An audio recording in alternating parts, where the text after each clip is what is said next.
Olá pessoal, tudo bem? Estamos iniciando então mais uma disciplina, né? Homem, Cultura e Sociedade, né? A gente iniciou já na aula passada, que nem eu tinha falado para vocês. Vamos agora então dar prosseguimento à revisão da aula 1, também da aula atividade 1, bem bacana, e vamos tentar fazer juntos essas questões, tá bom? Lembrando que eu estou no chatzinho do YouTube com vocês aqui ao vivo, tá? O vídeo está gravado, mas o chatzinho é ao vivo e a gente vai conversando aqui, vai alinhando então para nosso próximo encontro, que é a nossa ferramenta Zoom daqui a pouquinho. Muita informação nova a respeito da prova digital que eu quero passar para vocês também, certo, pessoal?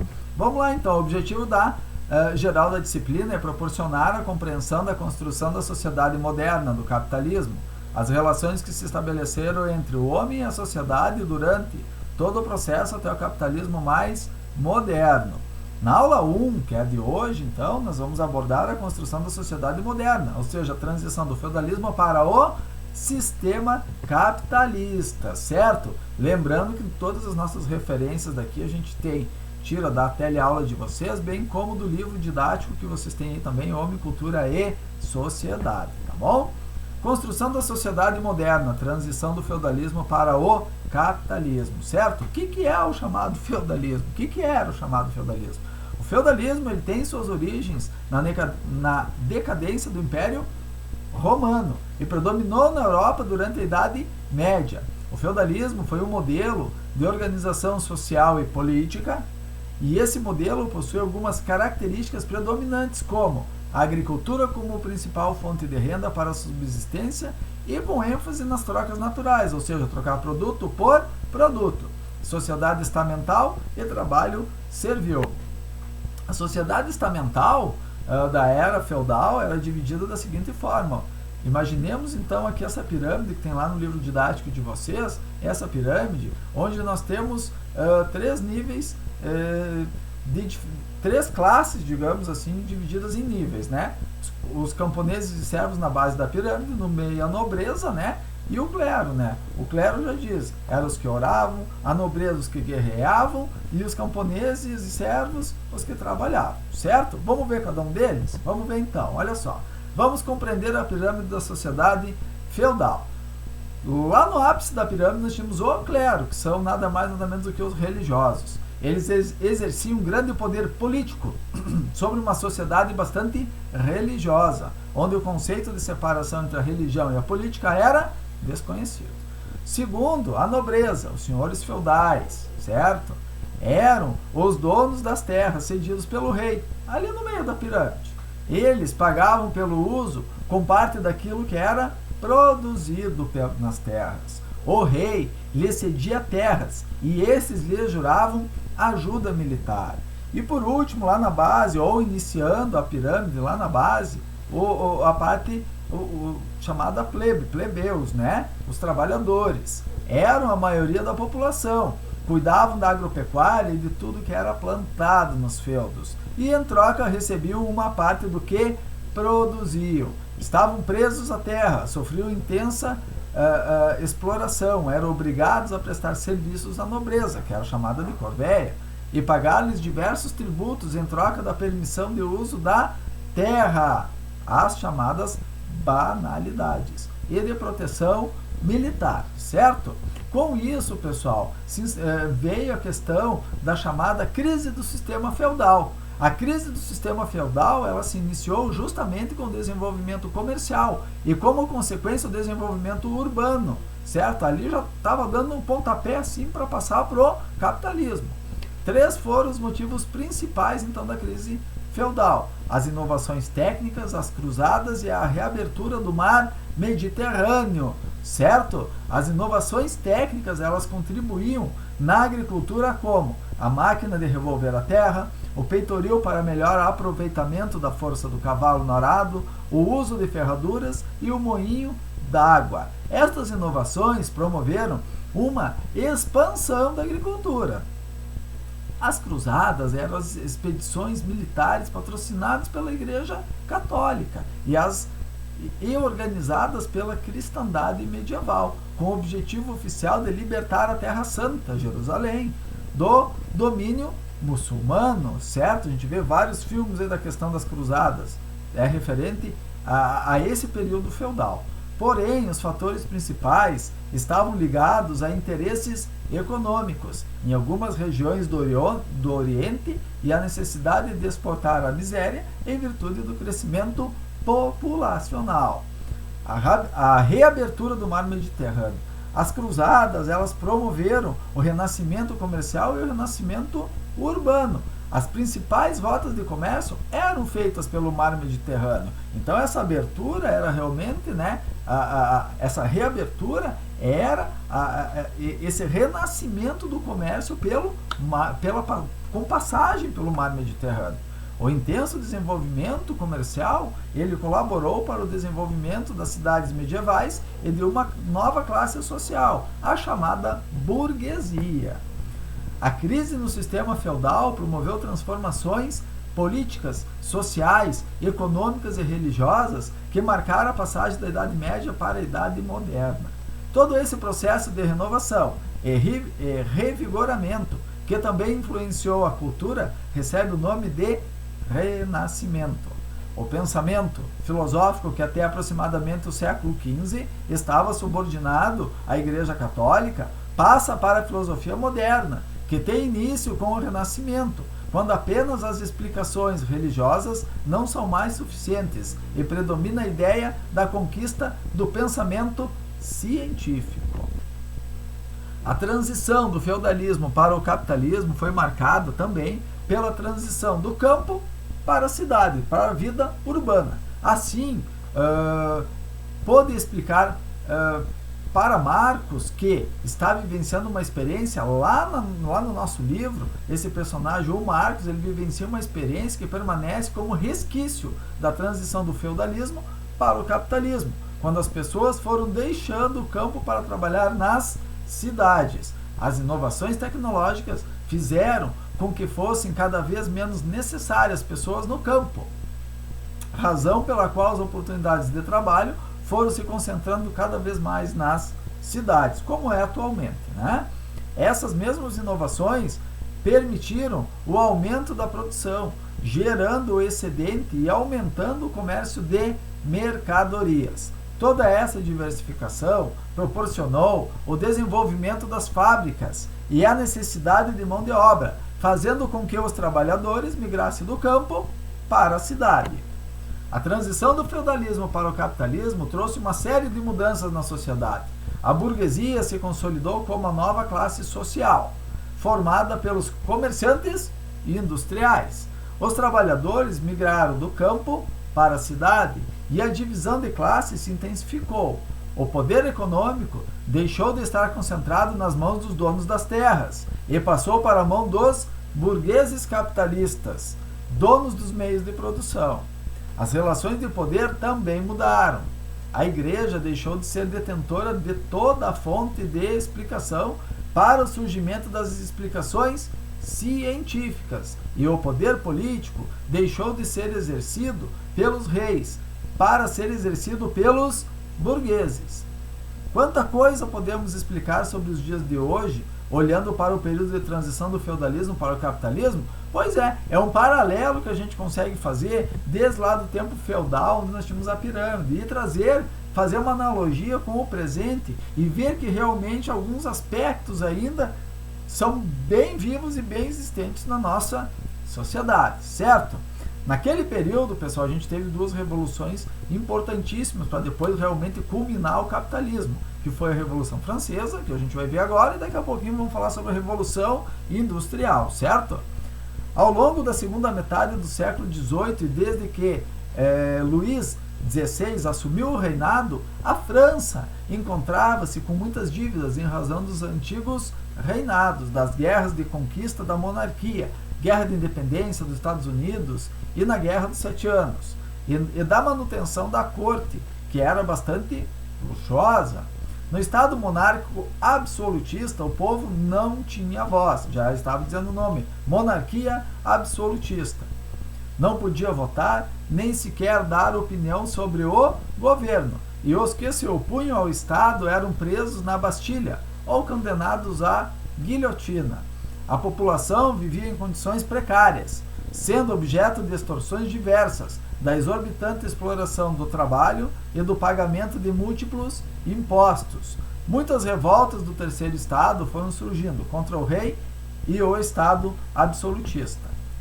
O movimento denominado Iluminismo, ele se deu no século XVIII e foi um movimento, já dizendo o nome Iluminismo, intelectual, que defendeu o uso da razão, da luz, contra o antigo regime das trevas e pregava maior liberdade econômica e política. O Iluminismo contou com o apoio da burguesia, pois os pensadores e os burgueses tinham interesses comuns. Esses pensadores criticavam o mercantilismo, o absolutismo monárquico, o poder da igreja e as verdades reveladas pela fé, e defendiam a liberdade econômica, sem a intervenção do Estado na economia, o avanço da ciência e da razão, e o predomínio da burguesia e seus ideais. Os ideais percorreram a Europa, atravessaram o oceano e chegaram à América Latina, influenciando muitos movimentos, inclusive da Inconfidência Mineira, aqui no Brasil. A Revolução Francesa, que se deu entre 1789 e 1799, transformou profundamente as estruturas políticas, econômicas e sociais da Europa e das Américas no final do século XVIII e início do século XIX. As principais consequências da Revolução Francesa foram: 1. A ascensão política da burguesia e triunfo de seus ideais e aspirações. 2. Desenvolvimento capitalista da França. 3. Queda do antigo regime absolutista. 4. Extinção dos resquícios de feudalismo. Terminou o feudalismo. Separação entre a igreja e o Estado. Estímulo dos movimentos liberais e constitucionalistas na Europa. Influência dos movimentos de independência das colônias latino-americanas. E, 5º, origem das instituições político-ideológicas que caracterizam o mundo contemporâneo. Um pontapé foi a Revolução Francesa, mas o que realmente foi o ápice para a consolidação do capitalismo foi a Revolução Industrial. Logo após, então, a Revolução Francesa, houve não só a queda de Napoleão Bonaparte, como também a Primavera dos Povos, que era o chamado movimentos revolucionários de cunho liberal, que ocorreram por toda a Europa durante o ano de 1848.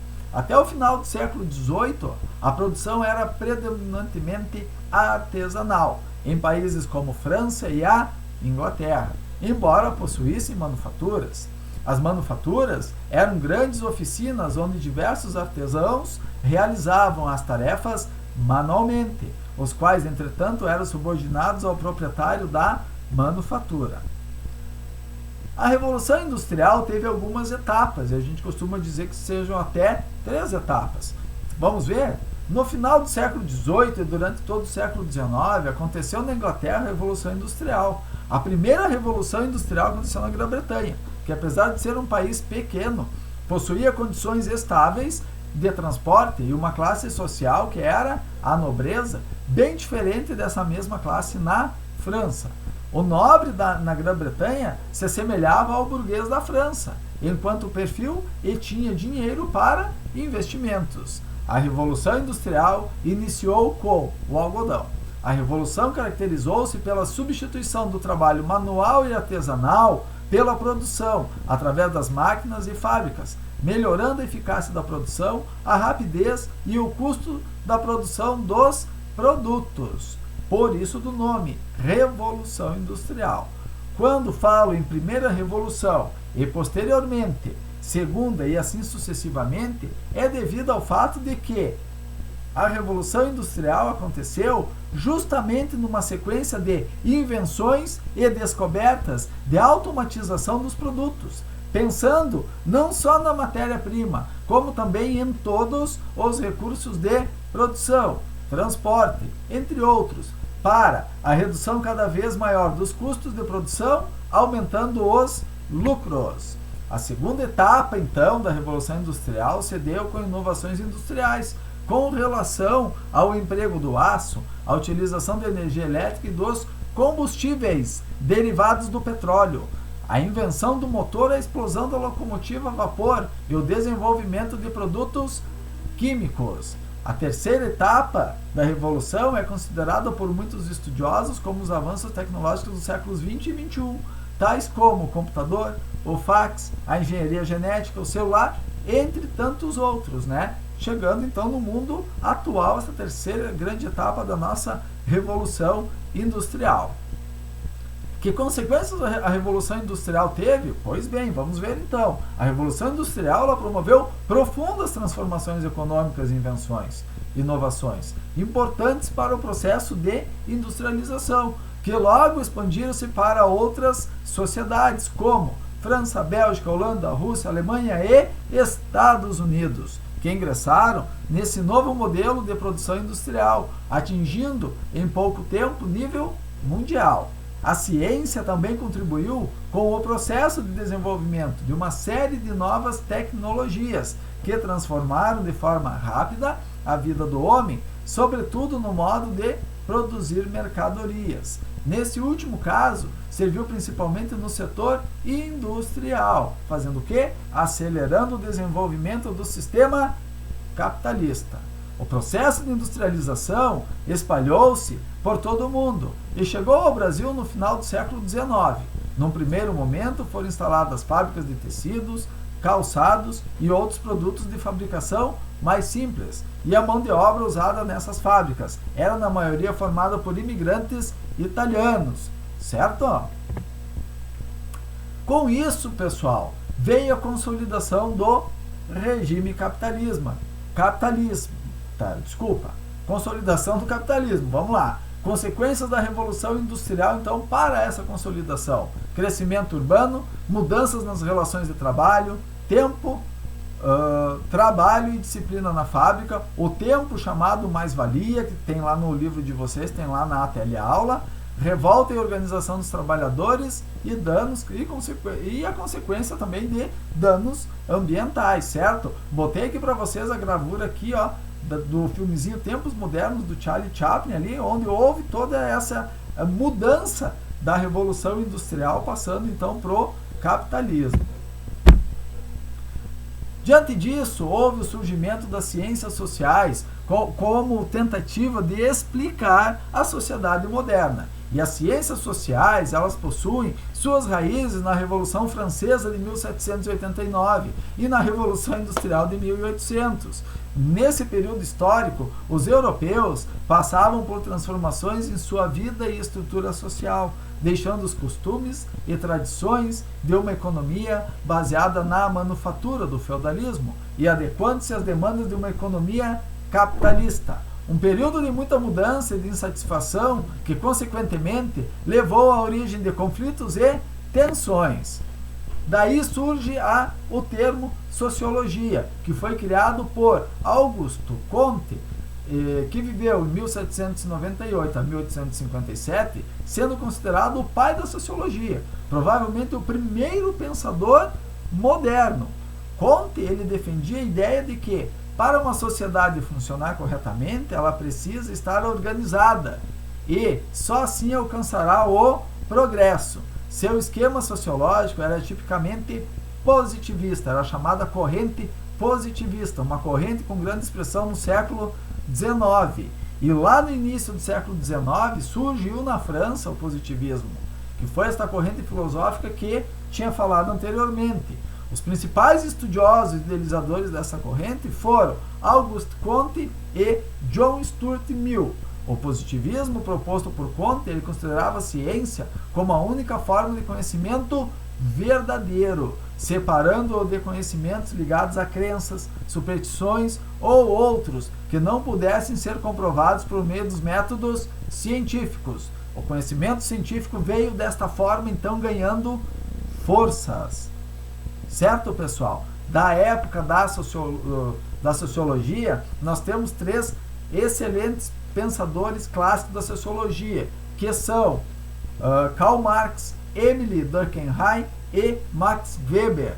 Todos esses três aí nós vamos ver detalhadamente na aula 2. Mas para vocês observarem que Emile Durkheim, ele tinha o fator social como a sua filosofia. Karl Marx já trabalhava com as classes sociais e Max Weber com as ações sociais. Tudo isso nós vamos detalhar na aula 2 para vocês, bem detalhado realmente, e guarde bem esses três pensadores, Marx, Durkheim e Weber, certo, pessoal?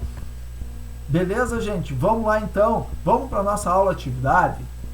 Essa aula atividade hoje um pouco diferente, tá? Nós tínhamos um texto realmente bem encorpado para que a gente fizesse uma análise, e tenho certeza que todos vocês fizeram essa análise. Se não fizeram, eu trouxe aqui um pequeno resumo aqui, para que a gente trabalhe esse texto e a gente chegue à conclusão, certo? Vamos acompanhar aqui então, aqui, ó, do número 2 em diante, ó. 2.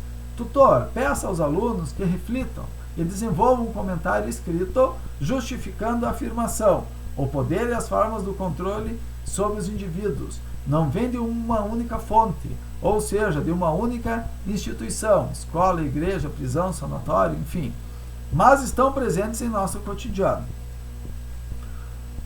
Está lá no livro Homem, Cultura e Sociedade, na página 15, certo?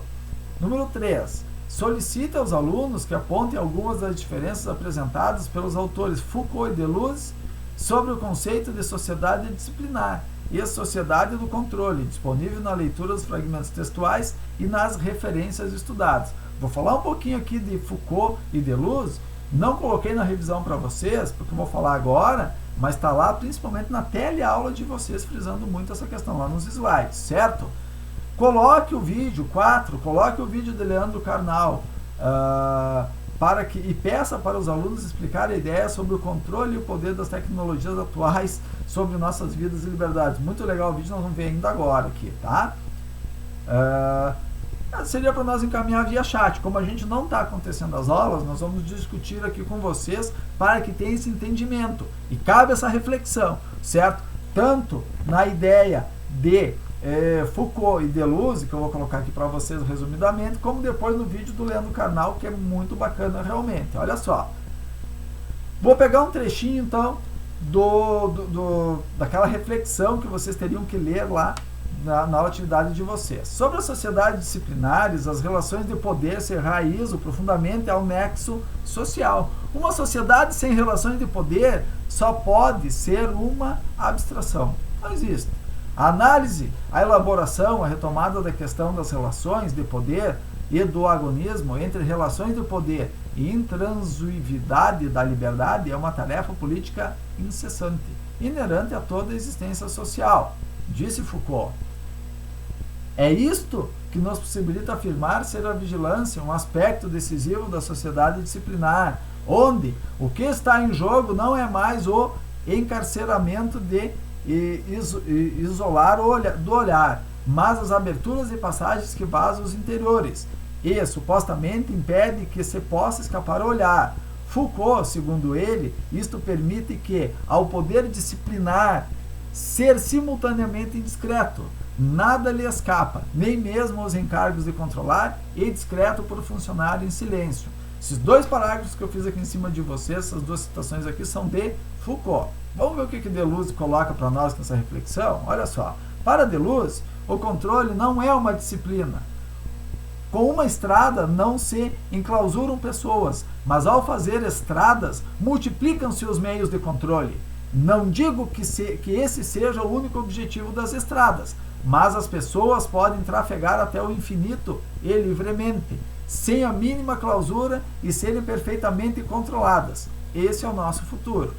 Segundo ainda Deleuze, pode-se fazer corresponder a cada sociedade certos tipos de máquina, se as antigas sociedades de soberania operavam alavancas, roldanas e relógios, e as sociedades disciplinares estavam ligadas a máquinas industriais. As atuais sociedades de controle são indissociáveis dos computadores e da tecnologia da informação.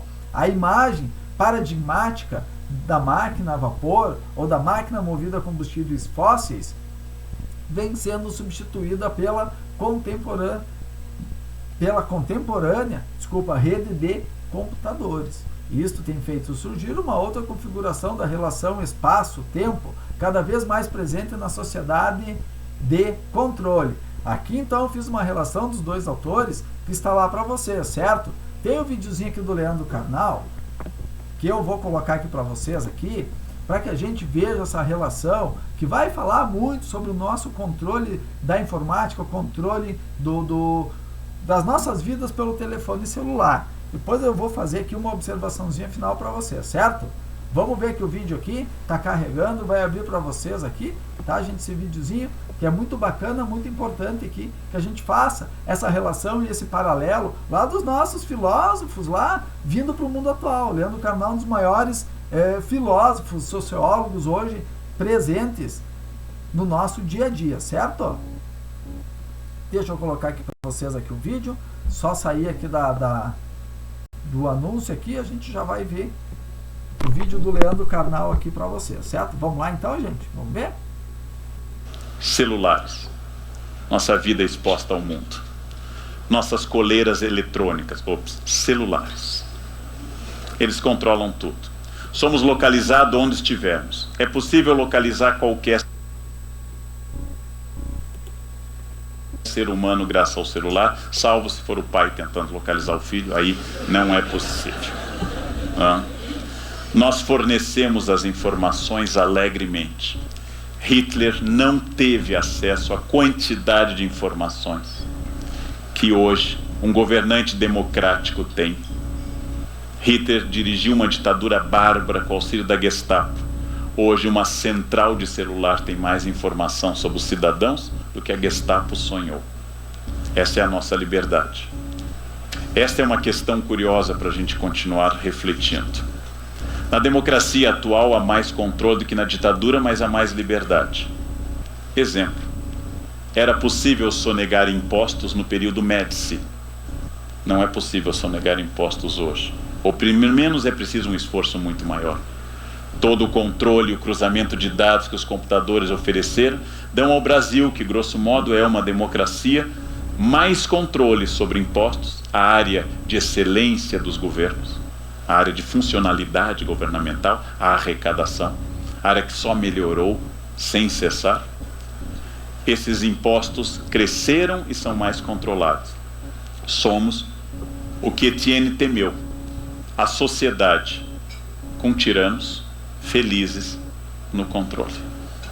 Somos aquilo que Etienne temeu em Ulisses. Ao invés de muitos, temos um governante sobre nossas vidas. Vejamos um exemplo simples para o debate. Decido comprar um simples livro, coisa que eu faço com tanta frequência. Antes de comprar, pesquiso no Google.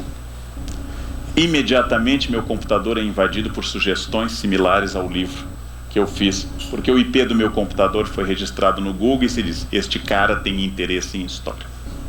E começam a me mandar pelo Google templates, pequenos boxes que flutuam no meu computador, às vezes por meses. Faço uma pequena pesquisa sobre uma passagem à Petrolina por causa de uma palestra, e até hoje, um ano depois, vem ofertas para eu ir à Petrolina e insistindo que eu vá à Petrolina, o que não aconteceu naquela ocasião. O Google sabe, é o nosso grande irmão. Ele tudo sabe. O Google registrou minha compra e passou a dar ofertas e a vender meus dados como consumidor. Eu dei essa informação a ele, o Google não a extraiu de mim. Eu vou à livraria, quero o livro físico. A livraria registra minha compra e passa a mandar por e-mail ofertas. A livraria sabe do meu gosto. Eu informo meu CPF para a notinha fiscal. O Estado sabe do meu gosto e quanto eu gasto com livros.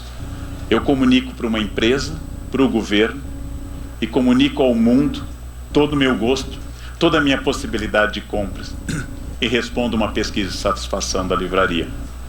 Informo o meu estado de espírito, se eu estava feliz ou não ao comprar o livro. Chego a casa e publico no Face: comprei um livro, kkkk. Eu não tenho perfil, mas eu tenho uma fanpage. Então, eu chego e informo: estou gostando do livro. Eu informei às empresas, eu informei ao Estado, eu informei ao governo, eu informei à livraria, eu informei ao Google e agora eu informo ao planeta que eu estou lendo o livro. Esta é uma servidão voluntária. Ninguém me obrigou a dar essas informações. O que a Gestapo tinha que... Ele escreveu que conhecimento... Certo, gente? Então, na verdade, o que era? Era mais, na verdade, para passar essa questão do canal. O vídeo tem 7 minutos, recomendo, muito bacana, realmente. Mas vocês viram essa questão da gente estar realmente refém da tecnologia, certo? É esse a grande questão do canal, certo? E dentro daquele trecho que a gente leu ali, que eu li para vocês ali, mais mais o vídeo do canal, a gente pode destacar alguns pontos. Olha só, nas sociedades modernas o poder estava aliado à repressão, ao conhecimento técnico, aos arranjos entre as instituições e à maneira como entendemos nossas vidas e nos cuidamos. A relação atual com o poder rompe as relações anteriores, que possam ser explicadas simplesmente como exercício apenas por pessoas que mandam em pessoas, exemplo como os reis mandavam em seus súditos. Nesse sentido, o poder não é só algo que nos impede de fazer o que queremos, é também algo que ajuda a nos moldar. Os micropoderes são exercidos abertamente nas escolas, nas empresas, nas prisões, no saber técnico, nas redes virtuais e afetam profundamente nosso cotidiano, né? Estamos vivendo uma crise mundial e a gente tem visto essas questões atualmente. Por isso, quando Foucault, olha só, estabelece o conceito de sociedade disciplinar, ele busca retratar o modelo panóptico que surgiu com o início da modernidade no século XVIII, reforçando a disciplina como forma de se exercer o poder, produzindo individualidades onde cada um passa a ser vigia de si e dos outros. Essa sociedade age pelo encarceramento, o confinamento massivo e a punição. Já nas sociedades contemporâneas, o poder é exercido de forma sutil e muito mais complexo. A disciplina, para Foucault, marcava o tempo e o espaço. O controle, para Deleuze, é marcado pela desterritorialização. Funciona como redes flexíveis, moduláveis, que estão em contínua mudança. Funcionam não mais por confinamento, mas por controle contínuo e comunicação instantânea. Reforçando essa ideia, Leandro Carnal, no seu vídeo, aponta que vivemos uma servidão voluntária. Até aquele trecho que a gente viu ali, vocês viram. Todo mundo sabe dos nossos gostos, das nossas escolhas, né? Pois oferecemos as tecnologias, as redes, as mídias, todas as informações sobre nossa vida privada e pública. E, portanto, o controle de nosso cotidiano. Essa é a relação da nossa aula atividade de hoje, pessoal. Peço para que vocês vão lá, façam ela na íntegra, realmente, assistam o vídeo do Leandro Carnal. Além dele ser um pouco engraçado, mas ele retrata toda essa nossa realidade tecnológica, essa nossa quase que servidão que a gente tem aí com a tecnologia. Certo, pessoal? Bom ficar com vocês, então. Vou esperar vocês agora lá no Zoom, então, né? Espero que todos vocês estejam bem. Fiquem com Deus. Uma boa semana a todos.